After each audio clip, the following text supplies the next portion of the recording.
Generally, equipment rated for Class 2, Division 1 is acceptable for use in Class 2, Divisions 2 and 3. Division 1 has the most rigorous requirements, so if a device meets those, it inherently meets the less stringent needs of Divisions 2 and 3. The National Electrical Code, specifically Section 500.8 C1, states that equipment approved for Class 2, Division 1 shall be deemed to be approved for use in Class 2, Divisions 2 and 3. For instance, if a power supply is rated for Class 2, Division 1, it can be installed in any Class 2, Division 2 or 3 area without violating the NEC. However, there are exceptions to this general rule. Firstly, junction boxes present a difference. Class 2, Division 1 junction boxes must have threaded hubs, while Class 2, Division 2 junction boxes can use non-threaded hubs. Secondly, flexible cords also vary. Class 2, Division 1 flexible cords must be listed for hard usage, whereas Class 2, Division 2 flexible cords might not need this hard usage listing. It's always advisable to consult with the equipment manufacturer or a qualified electrician when there is uncertainty about whether a Class 2, Division 1 device is suitable for a Division 2 or 3 location. They can provide specific guidance based on the application and local regulations. Hazardous locations are classified by class, division, and group. The class defines the general nature of the hazardous material in the surrounding atmosphere, the division indicates the probability of the presence of the hazardous material, and the group specifies the particular hazardous material present in the atmosphere. Class I locations are those where flammable gases or vapors are, or may be, present in the air in quantities sufficient to produce explosive or ignitable mixtures. Class Roman II locations are those where combustible dust is, or may be, present in the air in quantities sufficient to produce explosive or ignitable mixtures. Class Roman III locations are those where easily ignitable fibers or materials producing combustible flyings are handled, manufactured, or used, but are not likely to be in suspension in the air in quantities sufficient to produce ignitable mixtures.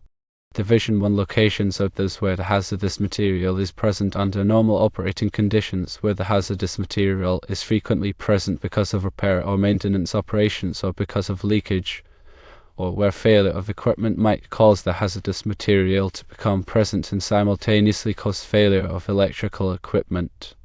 Division 2 locations are those where the hazardous material is not normally present in the air in quantities sufficient to produce explosive or ignitable mixtures, where the hazardous material is handled, processed, or used, but is normally contained within closed containers or closed systems from which it can escape only in case of accidental rupture or breakdown of such containers or systems, or in case of abnormal operation of equipment, or where the hazardous material is present only as a result of infrequent escapes, accidental leakage, or breakdown.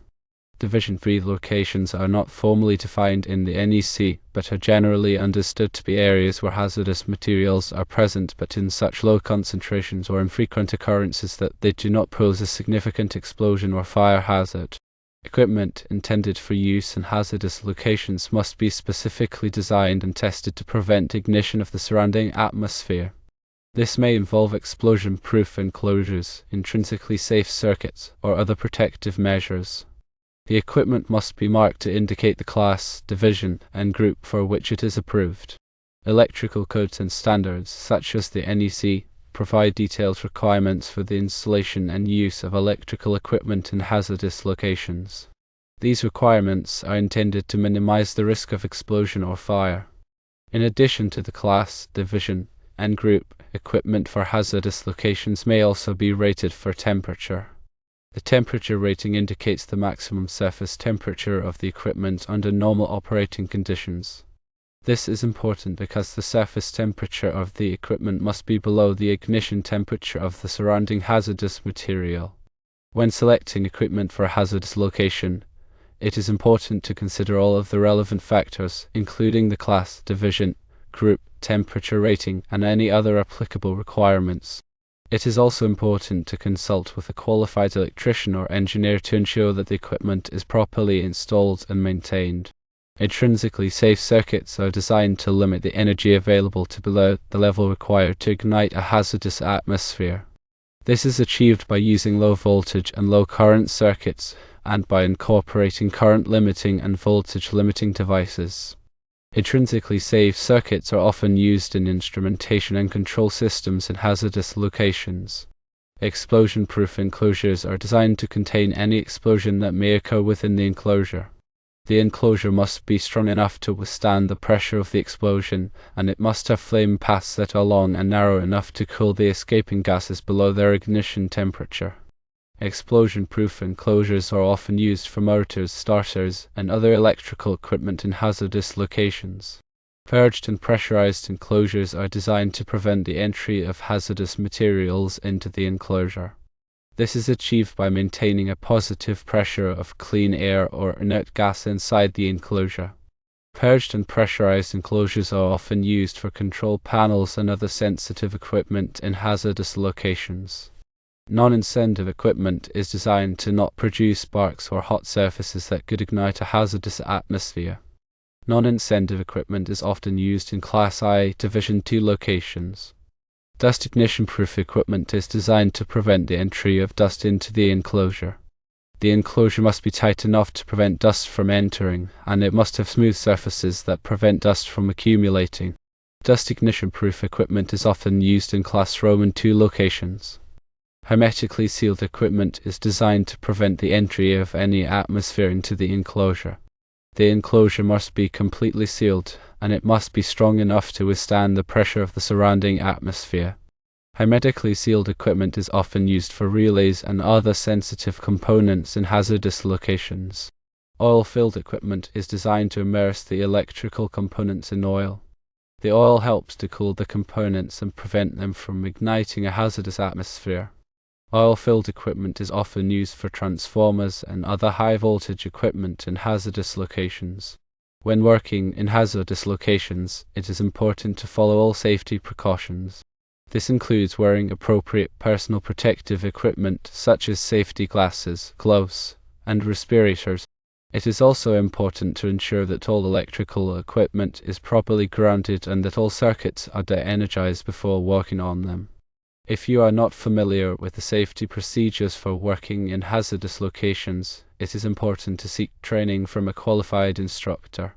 The National Fire Protection Association, or NFPA, develops and publishes many codes and standards related to fire and electrical safety, including the NEC. The Institute of Electrical and Electronics Engineers, or IEE, also develops standards related to electrical equipment and systems, including those used in hazardous locations. Underwriters Laboratories, or all, tests and certifies electrical equipment for safety. Equipment that is UL listed has been tested and found to meet UL safety standards. FM Global also tests and certifies equipment for safety. Equipment that is FM approved has been tested and found to meet FM Global safety standards. The Occupational Safety and Health Administration, or OSHA, is a federal agency that sets and enforces safety standards in the workplace. OSHA has regulations related to electrical safety in hazardous locations. State and local governments may also have regulations related to electrical safety in hazardous locations. It is important to be aware of all applicable regulations before working in a hazardous location. The NEC is updated every 3 years. It is important to use the most current edition of the NEC to ensure that you are following the latest safety requirements. Many resources are available to help you understand and comply with the NEC. These resources include textbooks, training courses, and online resources. The NEC is a complex document. If you are not familiar with the NEC, it is important to seek assistance from a qualified electrician or engineer. When working in hazardous locations, it is important to be aware of the potential hazards and to take the necessary precautions to protect yourself and others. This includes wearing appropriate personal protective equipment, following all safety procedures, and using properly rated equipment. Hazardous locations present unique challenges for electrical safety. By understanding the hazards and following the applicable codes and standards, it is possible to minimize the risk of explosion or fire. Proper grounding is essential for electrical safety in all locations, but it is especially important in hazardous locations. Grounding provides a path for fault current to flow back to the source, which helps to trip a circuit breaker or fuse and to energize the circuit. This reduces the risk of electric shock and also helps to prevent the ignition of hazardous materials. All electrical equipment in hazardous locations must be properly grounded. The grounding system must be designed and installed in accordance with the NEC. Bonding is the process of connecting all metal parts of an electrical system together to create a continuous electrical path. Bonding helps to equalize the voltage between different metal parts, which reduces the risk of electric shock. All metal parts of an electrical system in hazardous locations must be properly bonded. The bonding system must be designed and installed in accordance with the NEC. Overcurrent protection devices, such as circuit breakers and fuses, are designed to protect electrical circuits from overloads and short circuits. Overcurrent protection devices are essential for electrical safety in all locations, but they are especially important in hazardous locations. Overcurrent protection devices must be properly sized and installed in accordance with the NEC. Surge protection devices are designed to protect electrical equipment from voltage surges. Voltage surges can be caused by lightning strikes, power outages, and other events. Surge protection devices are important for electrical safety in all locations, but they are especially important in hazardous locations where sensitive electronic equipment is used. Surge protection devices must be properly sized and installed in accordance with the NEC. Wiring methods for hazardous locations must be designed to prevent the ignition of hazardous materials. The NEC specifies different wiring methods for different types of hazardous locations. Some common wiring methods for hazardous locations include rigid metal conduit, electrical metallic tubing, and cable with a metal jacket. Sealing fittings are used to prevent the passage of gases, vapors, or dust through conduit systems. Sealing fittings are required in certain hazardous locations where there is a risk of explosion or fire. Sealing fittings must be properly installed and sealed in accordance with the NEC. Lighting fixtures for hazardous locations must be designed to prevent the ignition of hazardous materials. The NEC specifies different types of lighting fixtures for different types of hazardous locations. Some common types of lighting fixtures for hazardous locations include explosion-proof lighting fixtures, dust ignition-proof lighting fixtures, and intrinsically safe lighting fixtures. Control equipment for hazardous locations must be designed to prevent the ignition of hazardous materials. The NEC specifies different types of control equipment for different types of hazardous locations. Some common types of control equipment for hazardous locations include explosion-proof control equipment, dust ignition-proof control equipment, and intrinsically safe control equipment. Motors for hazardous locations must be designed to prevent the ignition of hazardous materials. The NEC specifies different types of motors for different types of hazardous locations. Some common types of motors for hazardous locations include explosion-proof motors, dust ignition-proof motors, and intrinsically safe motors. Transformers for hazardous locations must be designed to prevent the ignition of hazardous materials. The NEC specifies different types of transformers for different types of hazardous locations. Some common types of transformers for hazardous locations include explosion-proof transformers, dust ignition-proof transformers, and oil-filled transformers. Instruments for hazardous locations must be designed to prevent the ignition of hazardous materials. The NEC specifies different types of instruments for different types of hazardous locations. Some common types of instruments for hazardous locations include intrinsically safe instruments, non-incentive instruments, and explosion-proof instruments. Before working on any electrical equipment in a hazardous location, it is important to de-energize the equipment. This means turning off the power to the equipment at the circuit breaker or disconnect switch. After de-energizing the equipment, it is important to test the equipment to make sure that it is de-energized. This can be done using a voltmeter or other testing device. Lockout/tagout procedures are used to prevent accidental energization of electrical equipment that is being worked on. Lockout/tagout procedures involve placing a lock and tag on the circuit breaker or disconnect switch to prevent it from being turned on. Only the person who placed the lock and tag on the equipment can remove it.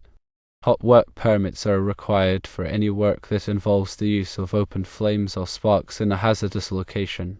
Hot work permits must be obtained from the facility owner or operator. The permit will specify the precautions that must be taken to prevent a fire or explosion. Confined space entry permits are required for entering any confined space in a hazardous location. Confined spaces are spaces that are large enough for a person to enter, but that have limited means of entry and egress. Confined spaces can contain hazardous atmospheres such as flammable gases, vapors, or dusts. Confined space entry permits must be obtained from the facility owner or operator. The permit will specify the precautions that must be taken to prevent injury or death. Personal protective equipment, or PPE, is required for working in hazardous locations. PPE includes items such as safety glasses, gloves, respirators, and flame-resistant clothing. The type of PPE that is required will depend on the hazards that are present. Training is essential for working safely in hazardous locations. Workers must be trained on the hazards of the location, the safety procedures that must be followed, and the proper use of PPE. Training must be provided by a qualified instructor. Regular inspections of electrical equipment in hazardous locations are essential to ensure that the equipment is in good working order. Inspections should be performed by a qualified electrician. Any deficiencies that are found during inspections should be corrected promptly. Maintenance of electrical equipment in hazardous locations is essential to ensure that the equipment continues to operate safely. Maintenance should be performed by a qualified electrician. Any repairs that are made to electrical equipment in hazardous locations must be done in accordance with the NEC. Record keeping is essential for electrical safety in hazardous locations. Records should be kept of all inspections, maintenance, and repairs that are performed on electrical equipment. Records should also be kept of all training that is provided to workers. Emergency procedures should be in place for responding to fires, explosions, and other emergencies in hazardous locations. Emergency procedures should be practiced regularly. Communication is essential for electrical safety in hazardous locations. Workers must be able to communicate with each other and with the facility owner or operator. Communication methods should be reliable and easy to use. Cooperation is essential for electrical safety in hazardous locations. Workers, facility owners, and operators must cooperate with each other to ensure that the location is safe. By following these safety tips, you can help to prevent accidents and injuries in hazardous locations. Remember, safety is everyone's responsibility.